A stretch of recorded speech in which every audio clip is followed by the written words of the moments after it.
Good afternoon everyone and welcome to our webinar this afternoon. I'd like to thank you all for joining us for Building and Construction Procurement Guide. Now this was an Austroads guide, a joint venture between Austroads and the APCC. And before we commence, I'll just run through a few housekeeping items. Our webinar today will be approximately 40 minutes in length and we've allowed about 20 minutes for question time. Now please do get your questions through to us throughout the presentation, ladies and gentlemen, and don't be shy and wait till the end. We are also recording today's session and everyone here will be sent a link to the webinar recording and also emailed a copy of the presentation material. A few features of the GoToWebinar system. Our presenters ask that you please communicate with them or us via the questions box in your control panel. Which is over there on your screen. And if you want to raise your hand to answer a question or ask a question, it's that little icon there that we've circled on the screen for you. My name is Angela Juhas and I'll be your webinar moderator today. I'll be your point of contact if you do have any general training or webinar related inquiries. And of course our presenters, the stars of the show. So I'd like to introduce Wayne Carter from the Department of Finance WA, Teresa Scott from the APCC and Elisa Casey, our very own ARB Group representative. So I might just get them to say a little bit about themselves and perhaps their role on this particular project. So Wayne, would you like to start us off please? Yes, thank you. I'm from the infrastructure delivery area of the Department of Finance in WA. My speciality is in the procurement and especially alternative procurement processes. And my photo's not as good looking as Teresa's. Thank you. I'll pick up from that, Wayne. Teresa Scott here. I'm the Executive Director from the Australasian Procurement and Construction Council. I participated in the many working groups and the steering committee conferences to develop and produce this fabulous guide that we have here today. And Elisa Casey from ARB. I'm a project manager here and engaged by Austroads to assist with the development of the guide. My background in the last 10 years before joining ARB is roads industry, predominantly working for the Department of Infrastructure, Energy and Resources in Hobart, overseeing the pre-qualification area and tendering practice for road and bridge works and services. Okay, so we wanted to tell you a little bit about who we are. So this is really the About Us section around Austroads and the APCC. Austroads, many of you will be familiar with, but those of you who don't know, is the Association of Australian and New Zealand Road Transport Agencies and Traffic Authorities, essentially dealing with what some people like to call horizontal infrastructure. ARB, who is not actually mentioned up there, was formerly the Australian Road Research Board and is an advisor to Australian road agencies with a lot of experience, more than 50 years in roads and transport. We specialise in things like roads and traffic management, materials, technology, products and software, and ARB has a fairly central role in the delivery of some of the Austroads program. The Australasian Procurement and Construction Council, known as the APCC, is the peak body for government procurement, construction and asset management policy in Australia and New Zealand. We deal with the vertical infrastructure. We bring together the Australian and New Zealand government on matters of national importance and bring consistency in how government buys and builds. Austroads and the APCC members have a long history of working together on different initiatives, such as standards committees and technical groups, but this is the first time our two peak bodies have jointly published a guide for use by our collective members. So now a little bit about who you are. So you know who we are, so now we'll try to find out who you are. To that end, we will ask you to participate in a couple of very quick polls which will help us learn a little more about you, our audience today, and hopefully we'll be able to better focus the content of this webinar. So I'll hand to Angela just to provide some instructions. Wonderful. Thank you, Teresa. Well, all of you will see a pop-up box there on your screen, and you have a couple of answer choices. So if you could just click the appropriate answer and submit those, we'll receive them at our end and have a little look at the results. And perhaps just while we're waiting, Therese, maybe you can tell us what do you expect would be the most popular answer choice here? I hope a mixture actually, because the guide is actually designed for a range of contractors and government agency. So I hope to find an even spread of audience today across those four, or three I should say, three. Okie dokie. Well, I'm not sure that you quite got your wish there. Just sharing those results with our attendees today as well. So 85% of our attendees have answered to the civil, road and bridge, so option number A. And I guess you didn't quite get what you wanted there, but I guess is this typical? Hard to know what's typical, but I do think Austroads National Office was very supportive of this project and has also a fairly wide reach in terms of things like the Road Watch newsletter, which goes out very broadly. So it's possible, I guess, that even though we've tried to alert Austroads and APCC members and industry more generally about the guide, that quite a lot more Austroads members actually got something across their desktop, and that would be not just the members, but I guess other people working in that civil side of the industry. So that's interesting. Terrific. All right. Well, I think we have a second poll question. Again, we want to learn a little bit more about our audience today. So I will launch another poll, and same directions as per before. We want to know, where are you from? So we've got government agency, private company, industry group or association, or other. So if everyone could just vote on their answer there and get those back to us.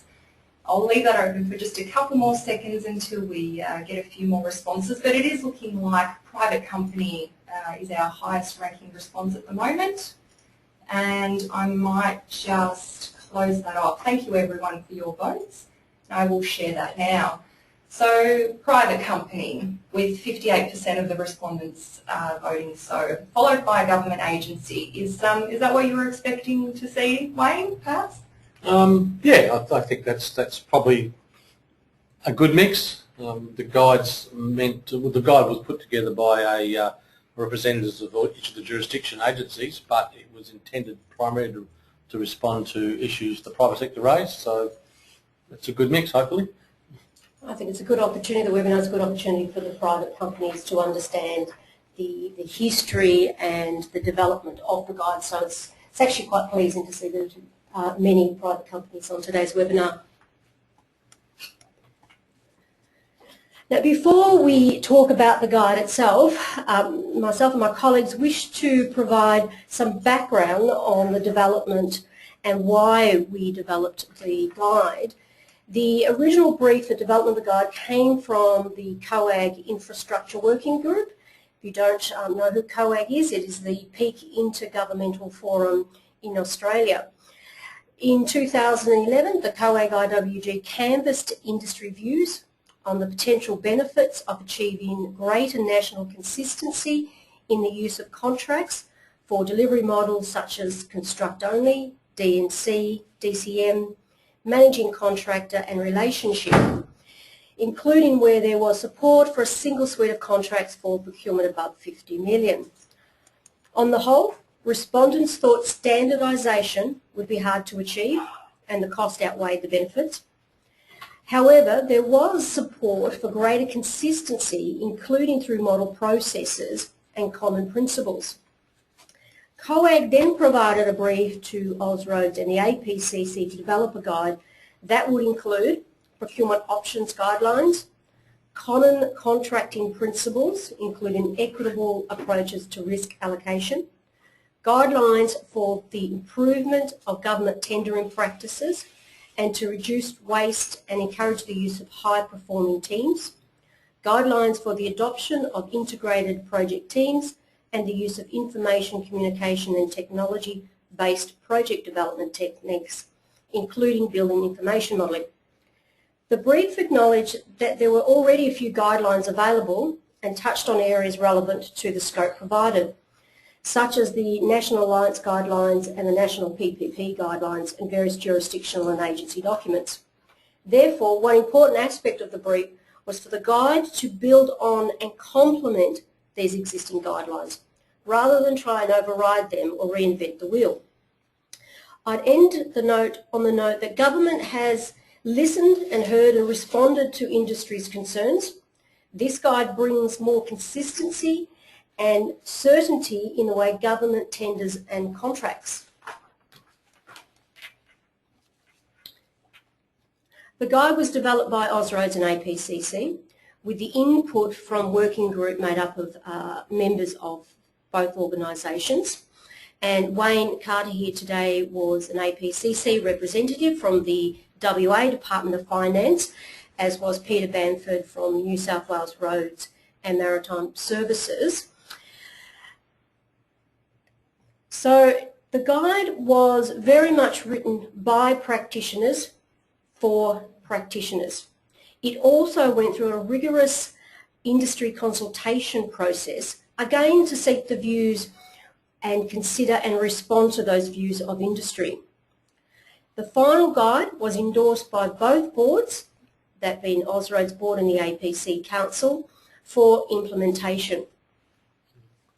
And I would just add here that, especially those private sector members, if you think getting agreement from 7 jurisdictions is a problem, try and get it from both roads and works agencies. So I think one of the strengths of the guide is that it has that street cred, if you like, from practitioners across the whole sector. Okay, so we'll give you now a little bit more information just about the exact process that we undertook in developing the guide. Essentially there was a 6-step process. The first of those steps was a literature and practice review. On the literature side we looked at a variety of things, government and independently prepared reports, various research and conference papers, jurisdictional and agency type policy documents. We also did a practice review where we asked the members on the working group to provide information about their current practices. We actually broke that down into subject areas and compared and analysed that information to establish the various points of commonality and difference. And we also took into account industry views regarding member agency practices, primarily through the submissions that were made to the COAG IWG process that Teresa mentioned earlier. From this information we actually looked at a number of different focus areas in line with our brief, and we developed a draft guide and also a background technical report which explains some of this process in quite a lot more detail. Following that, we actually released the drafts of both documents for a formal round of industry consultation. Some of you who may have seen the documents at that time may have noticed as well that there were a couple of other COAG IWG projects going on in related areas. One was on a review of tender strategies in D&C or design and construct contracting, which was being run by the Victorian Department of Treasury and the Australian Department of Infrastructure and Regional Development, that was looking at D&C procurement specifically and canvassing a number of potential strategies for traditional contracting reform. And there was also another Infrastructure Australia project around promoting efficiencies in procurement processes. So all 3 projects were in, I guess, related areas but still with very different scopes, and we did work in with those other project teams to ensure that the consultation processes were staggered and that industry and other respondents did understand how the projects all fitted in with each other. So after that we actually finalised the guide and the technical report, and for Austroads members we've made some corresponding changes to the Austroads Guide to Project Delivery. So as part of this finalisation we had a look at the submissions that were raised through the industry consultation process. There were 9 formal submissions and all of those submissions offered what the working group thought were really good suggestions, very practical and constructive comments. So we worked through those carefully and made some adjustments to the proposed final guide, which then went up for board approval, as Teresa mentioned earlier. Following that, the guide was published, which happened in January this year and has been disseminated via a variety of channels. And the next step, which is the adoption by relevant agencies, is something that's very much up to individual agencies how they'll do it, but the intention is that they need to now work out the best way of operationalising the guide, which means potentially making some adjustments to their current contract documentation, their current procurement processes to reflect the various principles and guidelines that we've established. So a little bit more about the methods. So our main focus, I guess, was looking at those issues that arose from multiple sources. So we looked at, as I mentioned, at the literature review, the practice review, and very importantly at the industry submissions to actually look at, well, where are there issues that are coming up across a number of different forums, and those were the ones that we essentially looked to focus on the most, and we'll explain some of those in this presentation today. And if any of you are interested in reading more about that detailed methodology, you can find it in the technical report, which is published by Austroads and available on the Austroads website. So we might just take a very quick pause here for a moment and see if we have any questions. At the moment, I think they've either got a very quiet bunch or I think they're very much following what you guys have been saying, which is great. I just would like to reiterate at this stage that we are recording today's presentation, and the link to the recording as well as the presentation materials will be sent out to everyone. Please don't feel the need to scribble down notes. We will get all that out to you soon after the webinar. And if there are any questions that we don't address today because we run out of time, we will catch up with you after the webinar. Okay, thanks Angela. So now let's get into the nitty-gritty of what we did actually focus on as part of the guide development. So the first focus area was around terminology and also delivery model profiles. Terminology seems like a fairly simple thing to address, but we found that was not necessarily the case. I mean, when you look at this whole area of procurement and contracting, there are some terms which are very readily and well understood, things like procurement strategy, but then we found a lot of variance in other terms, things like what we would call a delivery model, something like a design and construct or an early contractor involvement. Depending on where you looked and which document you were reviewing, a delivery model could be called a contract system, it could be called a procurement category, a procurement method, a delivery method. There were lots of variations out there. So we did want to establish a glossary of key terms, and probably more importantly than that, we wanted to establish some very clear and unambiguous profiles of the various delivery models that we were looking at for inclusion in the guide, so that all member agencies and also the wider industry trying to, I guess, promote a more of a common understanding of what those delivery models do entail. So how we address that in the guide, as I mentioned, firstly we set up a list of agreed definitions to provide a more consistent vernacular and a more common understanding. There's a sample on your screen now, but certainly quite a few more in the guide itself. And then a number of delivery model profiles listing the advantages, the disadvantages and guidelines for use. Essentially they're only short form profiles, but they do provide a snapshot of each option, and the guide really is around establishing options as well as principles, and hopefully will assist people who are putting together procurement strategies with their shortlisting process. Right, thanks Elisa. The second focus area we looked at was to look at perceptions of inappropriate procurement strategies and trying to correct some deficiencies in practice. I don't think it's wrong to say that we're trying to do a project with the wrong form of contract and the wrong strategy is probably a recipe for at least not delivering the optimal outcomes. And it's an area that I see too often in my practice, of people trying to use the wrong form of contract. So we wanted to look through and try and see where these, what was happening across the jurisdictions. To some extent, we found that there were lots of things in common.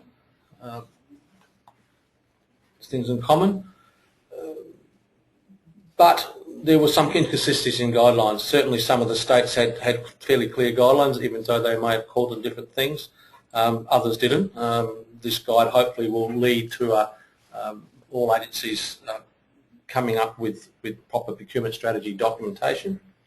The other area that we focused on in terms of special conditions, while there was strong similarity, and the guide will show that between forms of contract use procurement, especially under construct-only and D&C models using Australian standard forms of contract, 2124 and 4300 are the typical ones, with perhaps GC21 and MPWC Victoria Northern Territory, and professional services AS 4122 2010 was increasing used by members.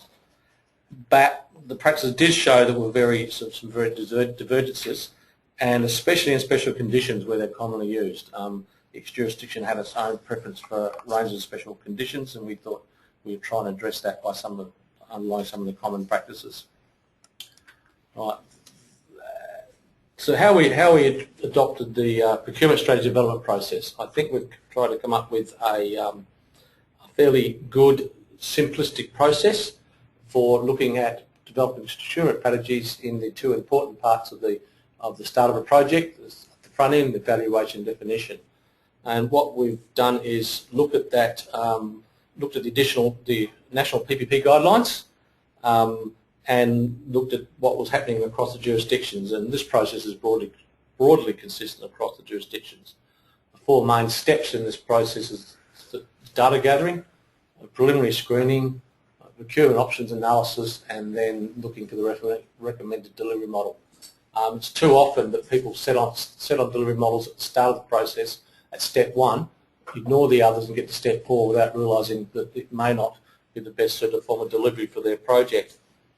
I think just like to mention that some of the changes from the PPP guidelines, which is important, is that in step two, the original version has been changed to a preliminary screening, and the idea here is that we formed the opinion that the PPP financing decision really needs to be made earlier in the piece and not later. It's primarily a financing option, not a delivery model, and the use of PPPs will see people going down to a different procurement path. So we thought we'd bring it back in, which does change, which is a slight diversion from the national PPP guidelines. But it allows us to focus procurement options at a more focused view. And the other one, step three, the validation has been removed. Basically, we think the market soundings undertaken during step one should be enough to find out market sentiment and give an indication of the appropriateness to the market to assist in each of the derivative type models you might want to consider. If necessary, additional validation can be carried out during the step three option. And I might just jump in there, Wayne, make a little bit of a comment about what you just talked about, the procurement strategy development process. As Wayne said, it's a fairly simple process. It aligns pretty well those jurisdictions that did already have some type of process in place, and is essentially an adaptation of the one in the PPP guidelines. And why I guess we liked this one and sought to adapt it was that for a start, it complements our brief, which is around building on existing guidelines when they're available.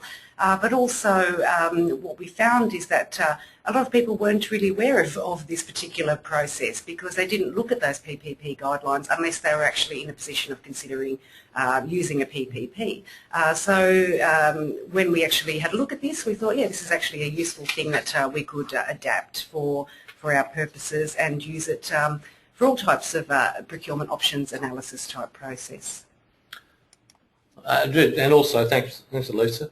Briefly carrying on from there, under each of the steps we also tried to describe some of the associated activities that could assist practitioners, especially relevant to the financing decisions, so that we can get some consistency across the way it should be done. For example, following the preliminary screen, there should be sufficient information to put a business case about whether or not private investment is required. I think it seemed logical. There certainly didn't appear to be a consistent understanding of that. The procurement options analyst can, of course, then focus on either privately financed delivery models or models where it's being delivered through more traditional financing, government financing methods. More important, and also practitioners understand that where if there is a private financing need, readers should refer to the national PPP guidelines which will give a more detailed process. The other part of the brief was to help build and complement on existing guidelines, and we give users guidance on how to ensure the procurement strategies they come up with are compliant with the requirements of policies and guides that might exist at either national or their jurisdictional or even agency level. Specifically, we suggest that users use the guide to help prepare a draft strategy for procurement, that they check the draft strategy against the relevant pre-existing guidelines, and then they finalise the procurement strategy, making sure that all relevant requirements have appropriately been covered off. We also recognise that it was not always easy for agency staff, especially those new to the organisation, to be able to identify and locate relevant documents. So we have included, as a current listing of all key jurisdictional documents, in Table 1 of the guide, along with details about where they can be located. So Wayne, I'm just flashing up on the screen here, Table 1.1 of the guide. So you'll see there's quite a lot of, in some jurisdictions in particular, there's quite a lot of relevant documentation that we are referring people to. We provide links to where you can access that documentation line wherever possible. Alternatively, if it's hard copy, we provide the name and the publication date of that document so that users can actually go and find the documentation they need to complete their procurement strategies. Thanks, Lisa. So yes, and one of the hopes is that bringing this listing material together in one place will actually help practitioners make use of the guide and make it a useful document for them when they're going down the procurement strategy line. The other area of focus area, other part of focus area 2 looked on was the practice issues, and we've tried to address these through some common tendering and contracting principles and with some other guidance statements. As part of the brief was to tackle the establishment of some consistent principles which all member agencies across all jurisdictions could adopt. We'll talk more about the principle in a moment, but we also developed some other guidance to help people identify potential options and drive a greater consistency of practice. You'll find that Section 6.2 of the guide helps us by outlining what are the most commonly used forms of contract used across the jurisdictions for the various delivery models. And Section 6.3 provides some words of caution about the implications of modifying standard forms through supplementary or special conditions. It's certainly industry's point of view that that every time jurisdictions or agencies seek to modify contracts with special conditions, the only people that actually win are the lawyers that both sides, who tend to then go through and start looking at loading risk where perhaps it shouldn't be loaded. People inadvertently using special conditions to if you like, manage risk that is inappropriately managed in the forms of contract you're being used. And I can understand, Wayne, if you're in a circumstance where you've contributed to the development of standard forms of contract and they are meant to be standard forms, then to see them substantially altered through things like special conditions and supplementary conditions. Quite often, from an agency perspective, there's a need for those types of conditions, but I guess we are just counselling a need for caution and a need for making sure that you do get any additional conditions checked out pretty thoroughly by your own legal advisors before you put them in, because they do have the potential to undermine, I guess, the finely balanced risk profile of some of those standard contracts. Yeah, and the other word of caution out there, of course, is if you refer to legal advisors, often they will advise you, especially if you're various state jurisdictions, they're very risk averse, and even that advice can often tempt to completely change the risk allocation. And if you don't understand as a practitioner and you go to the market and all of a sudden the market understands it better than you do, you're going to get some pricing structures you may not like. Absolutely. All right, well, I guess we've got some more time for questions, if anyone has any in particular. Fantastic. We have had a couple of great questions come through, so we'll address as many of those as we can get to at the moment. So the first question is from Warren. Thank you, Warren. Warren's asking, how does this guide interface with the procurement guidelines being prepared by the CPQWG of the APCC? Would anyone like to Yep, Teresa. Teresa, yeah, thank you. So the CPQWC is a working group of the APCC. The Construction Products Guide being referred to provides technical advice on construction product conformity issues. It does not directly impact on this procurement guide, which focuses on tendering and contract models and principles. Different purpose. No worries at all. And another one from Adriana. Thank you, Adriana.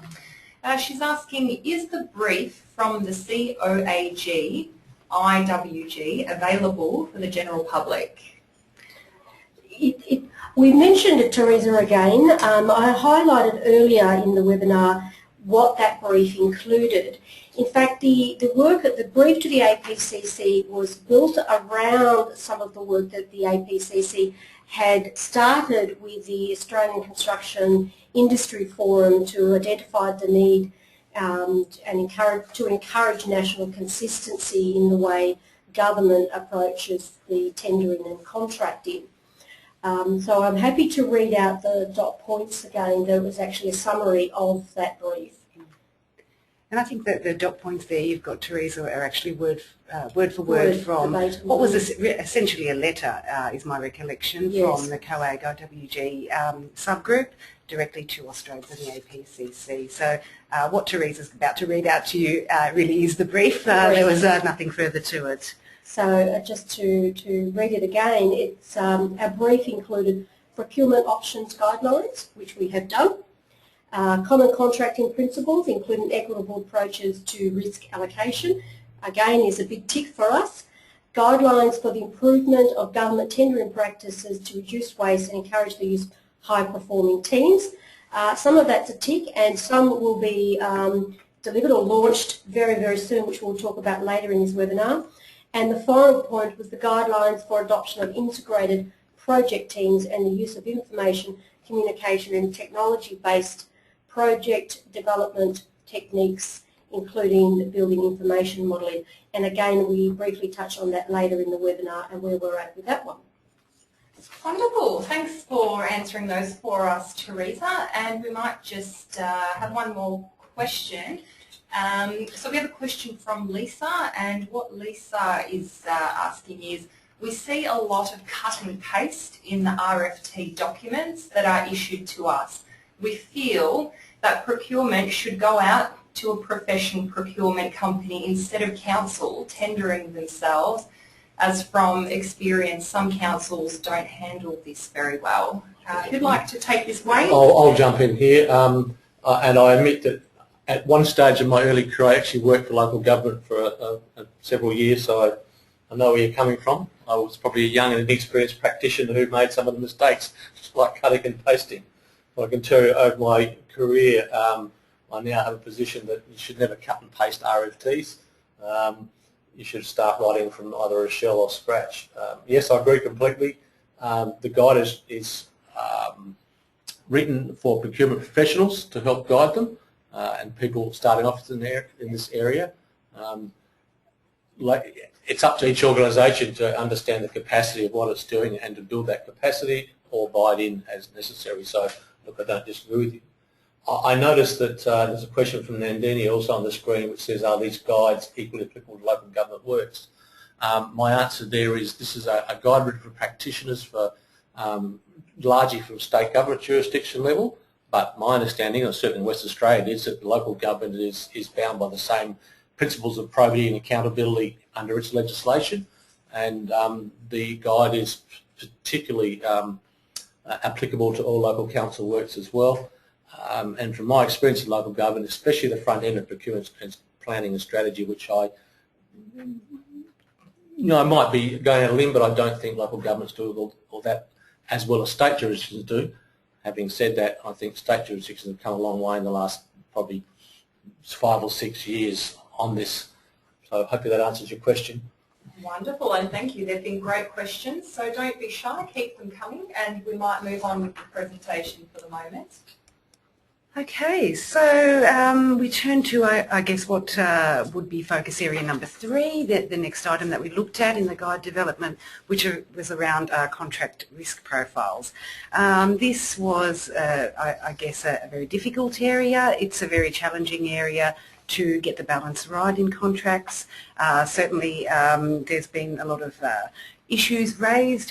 When I was working for state government, we were on the receiving end of a lot of, I guess, comments and feedback from contractors, professional service providers, consultants, industry bodies, to the effect that you know, the risk profiles were sometimes what could even be called onerous, that governments were too risk averse, they were passing on too much risk to the contractor, which was in some cases uninsurable and unmanageable. On the other hand, government wants to and needs to protect its interests, and as Wayne mentioned, sometimes there are Crown law people sitting in the background who are extremely risk averse. So a very challenging area, but we did want to see what we could do about it and see if we could make some improvements. I guess in our literature and practice review, we didn't find too much about these types of issues. I mean, the practice review showed there were some differences with how agencies were dealing with certain risk-related items, things like cost adjustments in contracts, how overhead and profit percentages are calculated, indemnity, warranty type clauses, insurances, IP. There were a few differences, but the issues came up, I guess, most strongly in some of the COAG IWG submissions from industry. So again, difficult area. We saw it as an area where it's not really possible to achieve full consistency because you know, risk profiles often need to be tailored for the project in question, whether that means adjusting a standard form of contract or creating a bespoke type contract. But we did take the view, and the working group certainly supported the concept of decision making in line with some agreed core principles, and that this was something that would be achievable. So how we looked at this was mainly through the common contracting principles in the guide. So we've listed some of them on the screen here. We won't read through them all, but please feel free to go and look. I guess by coming up with principles, I mean, apart from that we're asked to address, we actually saw it as a way of recognising that, you know, there will be different forms of contract. Oh, a little pop-up on my screen. Sorry, I'll just get Angela to have a look at that. We did recognise that there will be different forms of contract used by the various agencies, but regardless of that, project owners can and should really ensure that the drafting in those contracts does reflect those common principles that we've established. So we thought we might have a quick look at a few highlight areas, just very briefly, ones that we think may be of interest to some of you participating today. So the first one's around risk allocation, and we are paraphrasing them for the purpose of the slide. Some of the principles are quite long, but the first one is an old chestnut, I guess Abrahamson's principles, which from the No Dispute report back in the early 90s, the APCC we're very close to and are very close to. It's around allocating risk to the party best able to manage that risk. Seems like a no-brainer. Why do we have to keep raising this? But it's something that, you know, needs to periodically be brought back into the front and centre of people's thinking. The next one is around clearly defining the roles and responsibilities of the parties and identifying the responsibility for the management of each key risk. Another important part. You need to allocate your risks appropriately, and you need to actually define exactly who, you know, in the documentation is responsible for each risk. Warranties. The first one was around limiting warranties to the types of works and services that are actually to be provided by the contractor, including you know, other parties under their control, like subcontractors. I guess the view here is not to burden contractors with having to warrant things that they have no control over, which is an issue that does come up quite strongly, and certainly in some of the submissions that we read. Fitness for purpose is another big area of contention at times. Really, sometimes there's a big question mark around what exactly is the purpose. Contractors are expected to piece that together on occasion from various bits of documentation and are not quite sure. So they really do need to be ascertainable from the contract itself. Indemnities, a big one is around not requiring the contractor to indemnify the principal for the principal's own negligent actions, and that's also the principal's employees and agents. Sometimes the unfortunate clauses along those lines do appear in contracts, and I think the working group considered that they weren't really fair propositions to put in those contracts. So a few highlights there. And I'll move on to the next slide, insurances. Again, what should be a fairly straightforward approach around risk. We do advocate applying a risk-based approach to determining insurance types and levels which are appropriate to the contract. From time to time you will see, as an example, a contractor or consultant being asked to provide $20 million worth of PI insurance, when even the worst case scenario under a risk assessment could be quantified at far less than that. So it's really about being reasonable around determining your insurance types and levels based on risk. Actually providing details of relevant insurances which benefit other parties to those parties, or making them available in some way. Sometimes there is principal arranged insurance and contractors don't really get to see it or don't know how to find it. So we thought that was an important principle to put forward. Intellectual property. We wanted to accommodate a number of scenarios here that essentially if the contractor retains ownership of pre-existing IP, which it should do, there should be an irrevocable licence provided to the principal to use that property just for the purposes of the project. And where IP is created during the term of a contract and then owned by the principal, contractors need to be able to use that under licence. And from the contracts we saw, I think it's fair to say that the IP provisions were generally fairly reasonable and in line with these principles, but not always. So, so the principles there are important. And the very last one, and probably one of the biggest issues that certainly I've come across in my time working in this area, is around limitation of liability. This is something that's consistently raised by industry and also of concern to agencies. It's an area of contention in contract negotiations, and an area where I guess the parties are sometimes taking diametrically opposed positions. And look, we were not really able to come in with a very, very strong principle here, something that would satisfy all parties. We've had to take a fairly middle ground, but our main aim was to put this issue at the front of mind. Some project owners in particular see it as very much a no-go subject area, and we didn't feel it really needed to be that way. So the principle is around where liability capping is considered. It should be on the basis of a rigorous risk assessment in accordance with jurisdictional policies, and regard should be had to the level of insurances to be provided under the contract by the principal and or the contractor. Also, we have a principle to consider limiting indirect or consequential losses of both parties where these can be appropriately defined. So I guess what we're saying here is there are ways and means of capping with some confidence, having regard to things like risk and insurance levels, and also to actually limit or exclude certain types of risk, particularly consequential risks where they are actually definable, and it is possible in many cases to define them. So we might pause here and see if there are any further questions at this point, bearing in mind that we are going okay for time, but we do still have a little bit more to get through. All right, if anyone does have any questions, please don't be shy and send them on through. We'll try and address any questions at the end of the presentation if we have time. Otherwise, as mentioned before, we will get back to you if we cannot.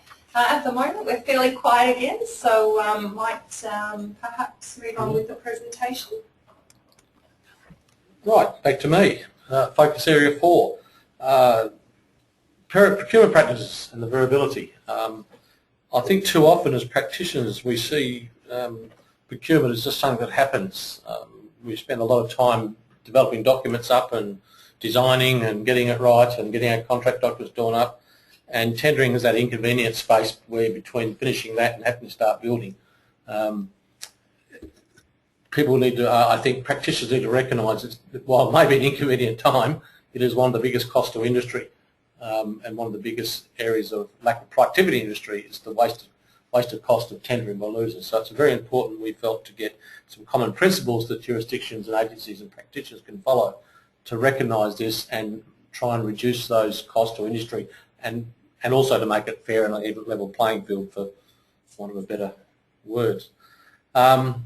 So we looked at ways about issuing around timeframes, documentation, innovation, the cost of tendering, short-lived and selection processes. A lot of these were raised by industry in the COAG IWG submissions. So we went through. We have a question, Wayne. Have to pause here just for sorry, I missed this in my slides. What type of What type of procurement issues do you find most frustrating?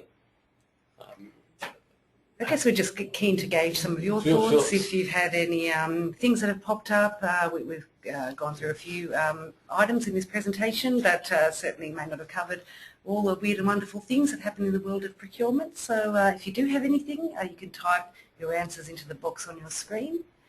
Absolutely. Look, I'm sorry, it just took a moment until the audience had a full view of the actual question at hand. So what we're asking is what types of procurement issues do you find the most frustrating? And please feel free to type those into the question box, and we will read those out as well. Thank you, Lisa. Lack of information, conflicting information.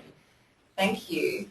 And if anyone else has any frustrations, please do send them through. We'd be happy to discuss those. Tony, thank you very much. Internal stakeholder engagement and timelines, or timeliness. Sorry, the suppliers are the easy part. Right. These issues look quite familiar, I think, Wayne. They certainly came up in the COAG IWG submissions, and we've come across them in our day-to-day lives, and we've seen it ourselves. Certainly lack of information, inconsistent information in documentation is a big one, and we do have some principles which Wayne will talk about in a minute around the documentation side of things, but certainly there's always room for improvement in those types of areas, and we can see why they're frustrating to anyone involved, really. Yeah. I'm just laughing at Tony White's commentary about internal stakeholders. I spend most of my working life now predominantly around the health area, and you're right, supplies are easy. What the practice review told us was that there was significant alignment in most areas, though there were some divergences amongst the jurisdictions, and somebody, I think Warren mentioned that, for different states, regarding things like selection, evaluation criteria, management addenda, timeframe submissions, etc. So look, we tried to address a range of topics to come up with some common tendering principles. For those of you that that know the AS 4120 Code of Tendering, you'll recognise most of those. And they are covered in the Code of Tendering.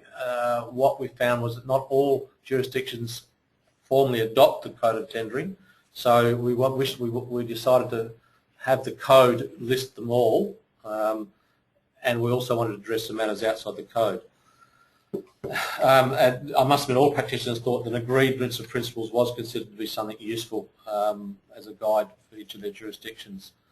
As with contracting principles, we recognise that tender practices need to be flexible enough to accommodate the needs of a project, including the chosen delivery model. But they should proceed along with some basic fundamental concepts. Now, not without going to them all, there were some biggies, and the highlights of those. The first one was the cost of tendering. It's a big industry for issues. I referred to it earlier on as one of the areas of productivity issue. Significant industry, but more importantly also an agency overhead, especially for large procurements. Practitioners often underestimate the cost of tendering practices to their own agency. We certainly said there should be no multiple rounds of tendering without at least industry support for that. And the third one is to be mindful of the potential number of tenderers. Use shortlists, EOIs, to limit the number of the shortlisted tenderers. Contractors tell me constantly that if they are in a shorter list, their pencils will be sharper. And I think I've certainly seen a history of that over my lifetime. The concept of throwing a market, especially for large and complex procurement, the concept of throwing the market open to all and sundry will be it's not cost effective to industry, which means you and I pay for it in the end. I had one practitioner tell me that it's the best way of driving down price, which I commented that if you think you get a free lunch, you're mad. We all pay for it in the end, because if people either go bankrupt or the cost of tendering goes up and they pick it up in overheads. So I think that's very important. Measures practitioners, shortlisting is a good thing. Innovation.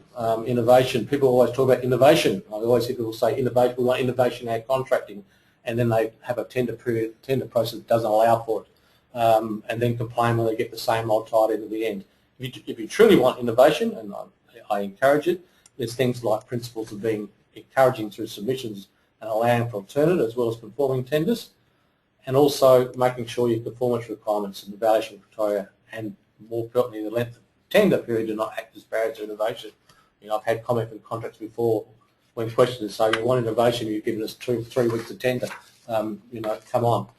So I think that's an important principle to consider. Tender documents. Again, it's important that there's 3 principles we looked here, and they should be no-brainers, but too often you see examples of where they're not. You know, include all critical and relevant project and contract information. You think it's been a no-brainer, but I've seen examples of it not done properly or well. The scope of work and services must be detailed enough to support a proper valuation and pricing. You know, a wise old practitioner when I started once told me if you can't describe it, they can't price it. And I think that's a good adage. Make sure that if you're putting something in the market, think about how you might respond to it. And if you can't work out how it will be done, then you haven't described it clearly enough. So I think that's an important issue. And also, tender documents should be reviewed before issue. I know we've just adopted the practice in Western Australia that all tenders have to go through independent peer review. I'm talking about the building area, and it's proving its value in finding a lot of documentation errors and fixing before we get to market. And it's also given the cost planners time. So it's for 1 or 2 weeks at the end of a 12-month design process, it's worth doing. Another thing is tender submissions.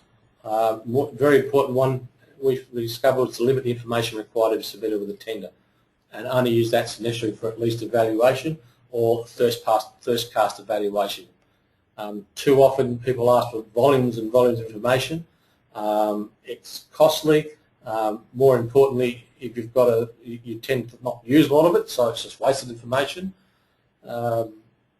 And from bitter experience, I can tell you, it's also one area where you can end up in court quite quickly. The last time I was in court was the Supreme Court over a tender where there was an issue about volumes of information required and non-submission. It was also dangerous. So be smart, think about what you really need, and limit it.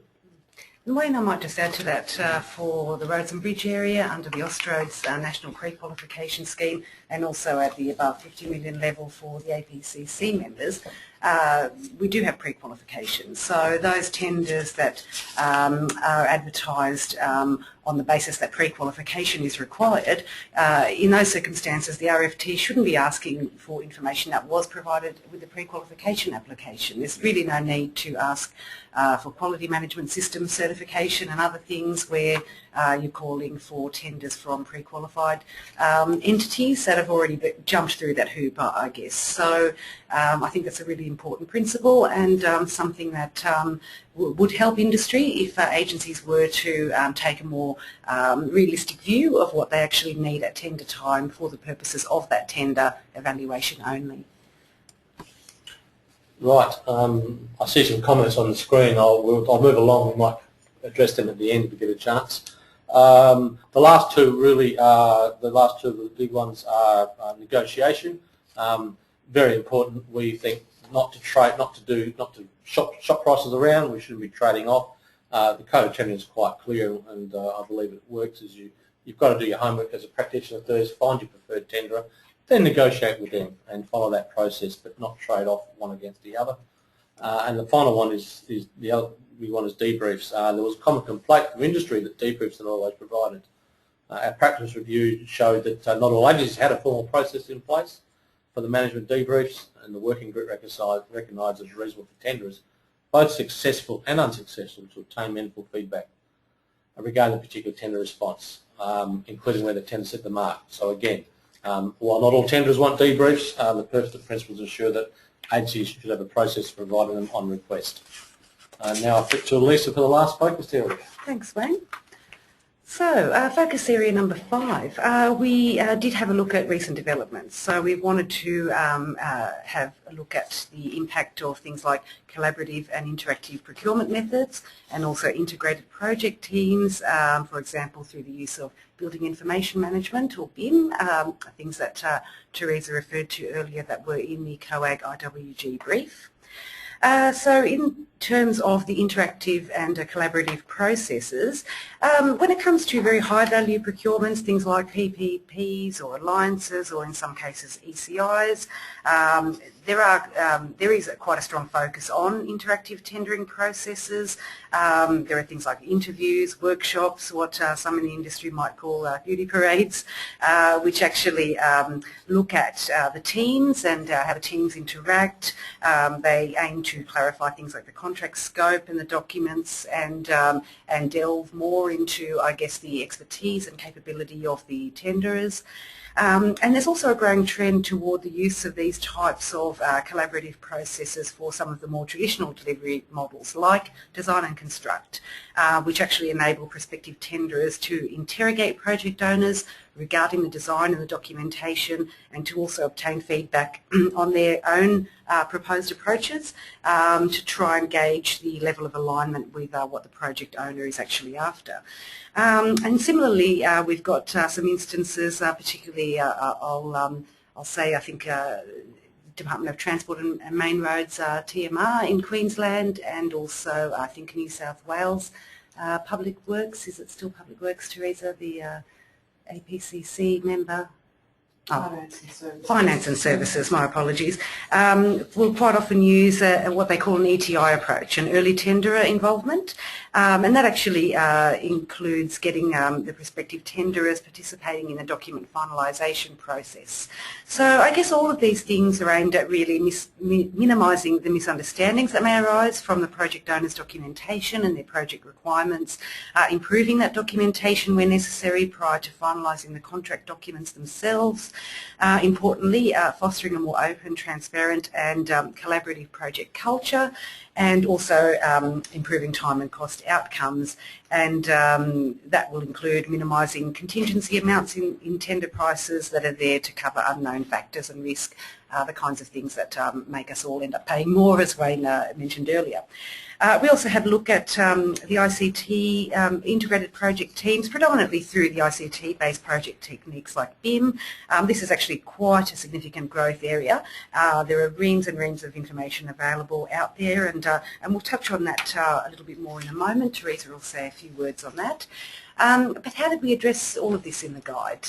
In keeping with our brief, we decided not to go into these matters in detail, but rather to refer readers to other more detailed documents that are designed specifically to address these things. So on the interactive and collaborative processes, we refer readers to things like the Efficiencies in Major Procurement report by Infrastructure Australia, the Traditional Contracting Reform documents by the then Department of Infrastructure and Transport, and to really consider that sort of detailed guidance as to whether those kinds of processes are appropriate for particular circumstances. The Infrastructure Australia report there has a lot of time benchmarks and other types of benchmarks listed which are of interest if you're looking at maybe running a collaborative process, making sure that you've got sufficient time to build those processes in and get the best value from them. And I might just pass you to Teresa just for the next point. Yes, as Lisa mentioned, the guide does provide a very high-level summary regarding the ICT-based project techniques. Currently, these are used more on the building side, however, definitely have applicability to infrastructure. When it comes to ICT-based project techniques such as BIM, the guide only includes a high-level detail, but likely to be expanded in future years to document key learnings. The project team integration workbook, which is currently being developed by the Australian Construction Industry Forum and the APCC, will be a nice companion to the guide. Readers will be referred to the workbook for more detailed guidance on this growing and very important area to improving the productivity in the construction industry in its dealings with government.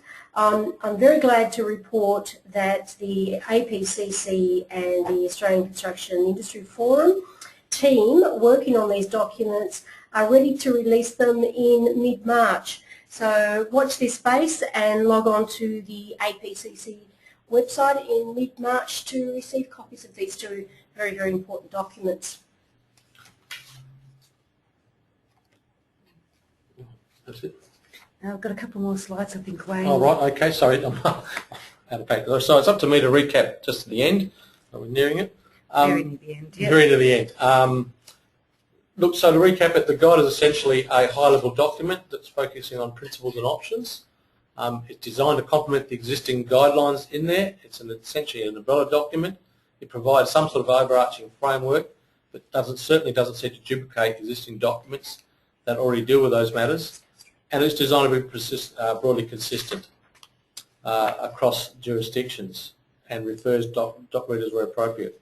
And it's a decision support tool that assists the development of effective procurement strategies.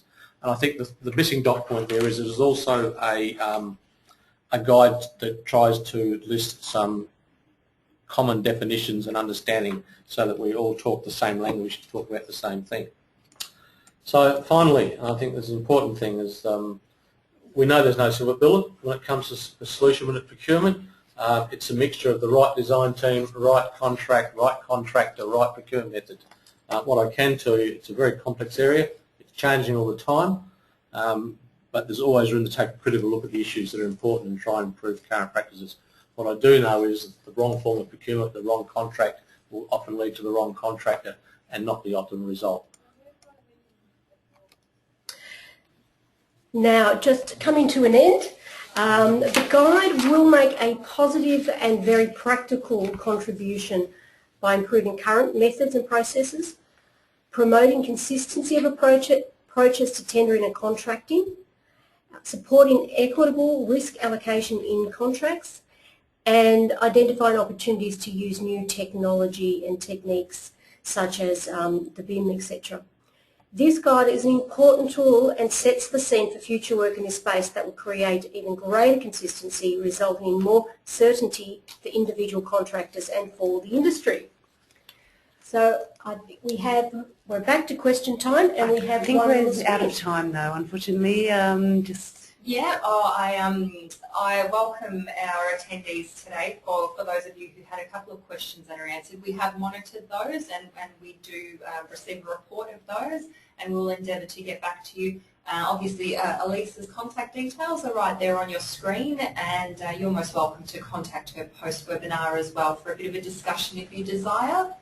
And I guess before I hand back to the presenters, I'd just like to thank them for their time. Elisa, Wayne and Teresa. Wayne has travelled in all the way from Western Australia, and Teresa, of course, from Canberra to join us in Melbourne today. And I really appreciate their time, so thank you. Thanks, Angela. And if I could also just very quickly make an honourable mention of Peter Bamford of the New South Wales RMS. Peter was the Austroads project manager for this project, who recently retired. So he's not with us today, which is sad for us, but we're very happy for him. But he worked very hard on this project, as did the working group members and all those in industry who made submissions. And also we'd like to formally thank Austroads and the APCC, and also the COAG IWG for providing us with the brief. Fantastic. Keep an eye on your emails, and you'll be receiving some correspondence from us shortly. Thanks for your time again, and hopefully you can join us for our next webinar also. The organizer has ended the session, and this call will be disconnected.